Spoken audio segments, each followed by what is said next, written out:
morning. My name is Suzanne Bell, and I'm a real estate agent with Alain Pinel Realtors in Los Altos, and I'm here this morning with Margie Suozzo, one of the founders of GreenTown Los Altos. Good morning, Margie. Good morning, Suzanne. How are you doing today? I'm well. How are you? Okay, could we have a more beautiful setting? Not only do we have a gorgeous day, but I hear the birds behind me. Where are we? So this is the David and Lucile Packard Foundation headquarters native garden.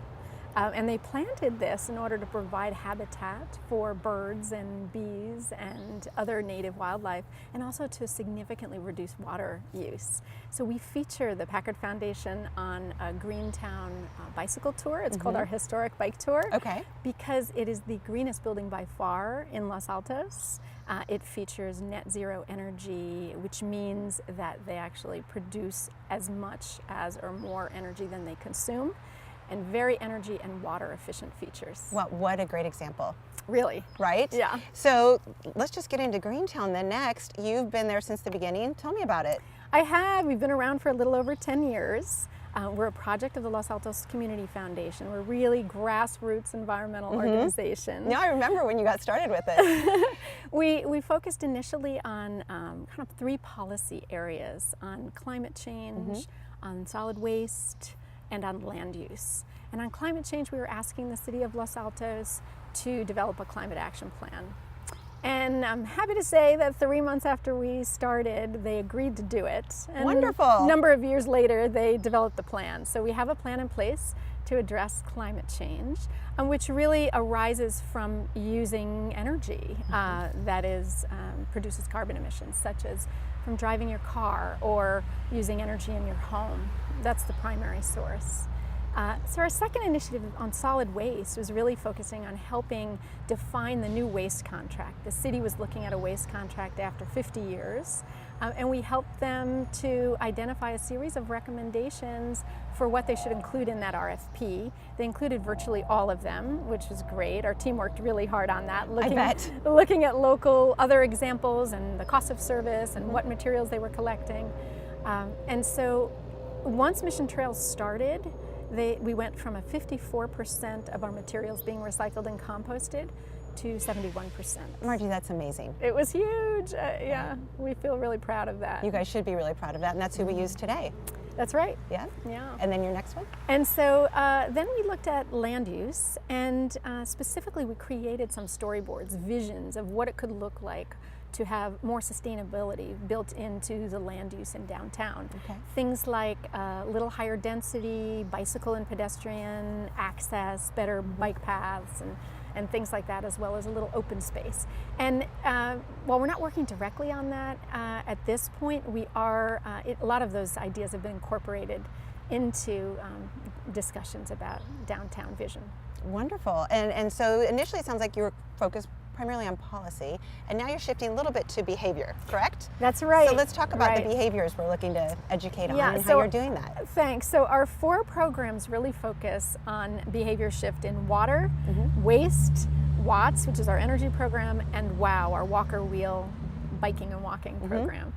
So in our water program, for example, we do a couple of creek cleanups. We do a native garden bike tour that educates people about how a beautiful landscape can use so much less water and have less maintenance and things like that. And still be beautiful. And still be beautiful.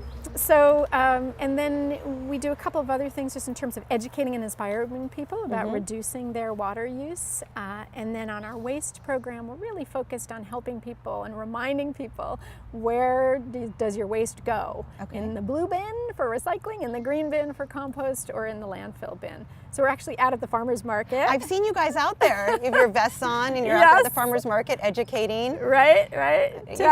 Encouraging people, well, you can put your plastic in the blue bin. Right. No, you guys are really everywhere. I see you all over the place. So that's huge. And what's the next one then?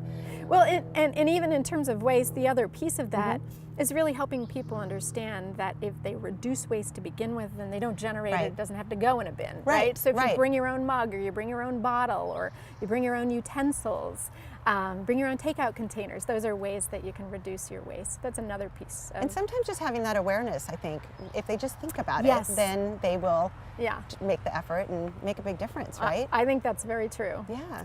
Our Watts program is next, and that's really focused on energy, renewable energy for the most part. We actually advocated as a part of a team for Silicon Valley Clean Energy, which is the current energy provider, electricity provider for Los Altos and Los Altos Hills. And they're providing 100% carbon-free or greenhouse gas-free electricity, which is great. So now the challenge with the energy program is really getting people to shift from gas appliances or gas cars to electric appliances and electric vehicles. And so that's our emphasis in the Watts program. And our final program is our WOW program.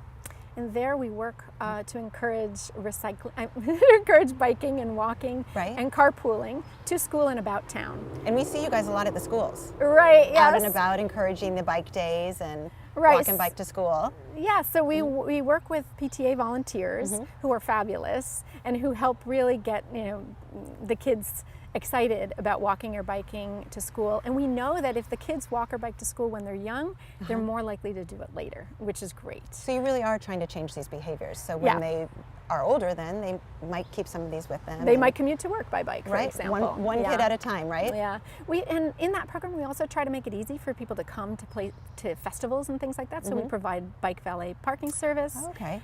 We also do some tours, which we have one coming up. Yeah, when is that? When's the one that's coming up if someone wanted to join? That's our summer solstice bike tour. So it's on June 21st, and it's a night bike ride, which is super fun. That is so cool. And we'll go see the sunset in the Baylands and then come back by dark. Oh, wonderful. Oh, that sounds like a great time. So, and then I guess the last thing is the recycle bike drive. So we do a recycle bike drive where we help refurbish gently used bicycles and get them into the hands of kids in need. So it's just trying to get bikes out there and use more bikes and alternatives. Use our legs or our bikes to get places. Right. Or carpool. Or buy an electric vehicle. Oh, there you go. Okay.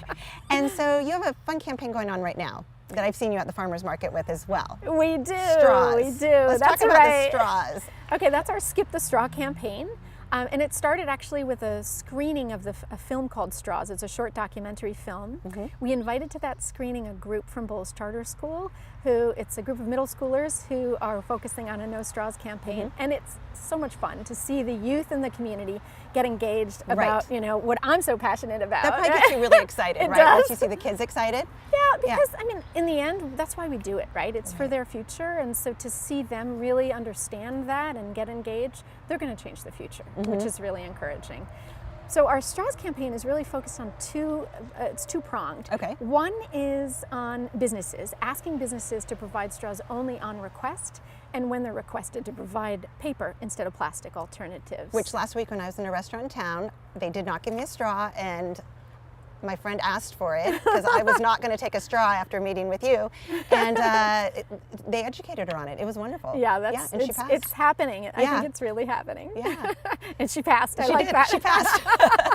So you've got it in the restaurants and the businesses, and then also that's our initial focus, and then also we're asking folks to make a personal commitment to skip the straw, and basically that means try an alternative. So we have a couple of alternatives. Show and tell here. What do you have going on? We have a couple of metal straws, which are my favorite, and we also have glass straws. Oh, this is glass. Yes. Oh, wow. Yeah, okay. and then they come with a cleaner, which helps because that's huge, because that's caused me to throw these away in the past. Right. I didn't know how to clean it, but these are available now. Yeah, it's great. So there are definitely alternatives. You can find them at Target or Whole Foods or online, and so you just stick one in your purse, and you have the cleaner at home, and when you go home, you clean it out, and there you go. Right? And it's truly just shifting your thinking, right? It's like the plastic bags, right? It's going from plastic to paper, or bringing your own mug, reusable mug. So I mean, plastic is really a scourge, right? I mean, just straws alone, there are 500 million straws used a day in the U.S., right? And most of them aren't recycled, right? In fact, plastic, only about 10% of all plastic produced is recycled, right? So a lot of that's ending up in the ocean. One of the tragic things in the Straws movie was this image of a turtle that had a straw up its nose, right? So we think that this is an action that people can take that is simple, that's straightforward, and that really does make a difference. Right, and you guys are taking that forward to us. So we love that. I love everything that you're doing for our community. So I thank you, and I thank GreenTown. Yeah. And if someone wants to get involved, where do they go? What can they do? Well, how do they find out more about you? We are hugely reliant on our volunteers. In fact, we only have one part-time paid person, so we really love the opportunity to get more volunteers. And they can either email us at info@greentownlosaltos.org or visit our website. Let us know what they're interested in, and we'd love to get them involved. And your social as well. Can they find you on They can. Facebook? They can find us on Facebook at GreenTown Los Altos. Follow you on and Instagram? Instagram at GreenTown Los Altos as well. Wonderful. So get out there and get involved. It's been such a pleasure meeting with Margie here this morning in this beautiful space. And hopefully we can sit down again in the future and talk about more of your initiatives and getting the word out into the community. That would be great. Thank you, Thanks Margie. so much, Suzanne. Thank you.